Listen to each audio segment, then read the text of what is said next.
అందరికీ నమస్కారం. మాది పశుసంవర్ధక శాఖ తరపు నుంచి మేము ఈ స్టాల్స్ పెట్టడం జరిగింది. ఈ స్టాల్స్లో ఇప్పుడు మేక యొక్క పిండము 20 నెల రోజుల పిండాన్ని డిస్ప్లే చేయడం జరుగుతుంది. అదేవిధంగా పిల్లి యొక్క పిండము,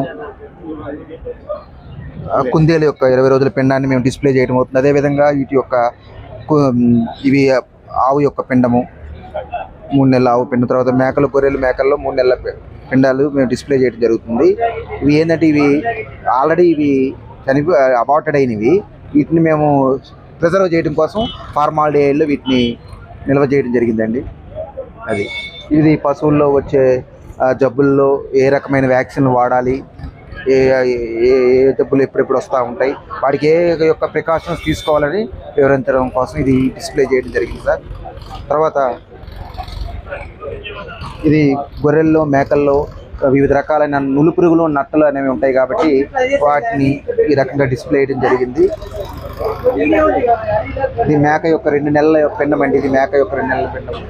తర్వాత మేము వ్యాక్సిన్ సప్లై చేస్తాం కదా, ఆ వ్యాక్సిన్ ప్రిజర్వేషన్ కోసం మేము ఇప్పుడులో ఈ వ్యాక్సిన్ ప్రిజర్వ్ చేసుకుంటాం. తర్వాత వ్యాధి నిర్ధారణ కొరకు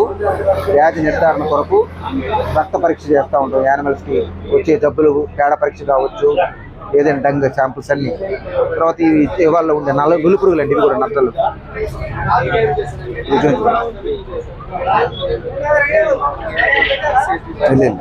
సారు డాక్టర్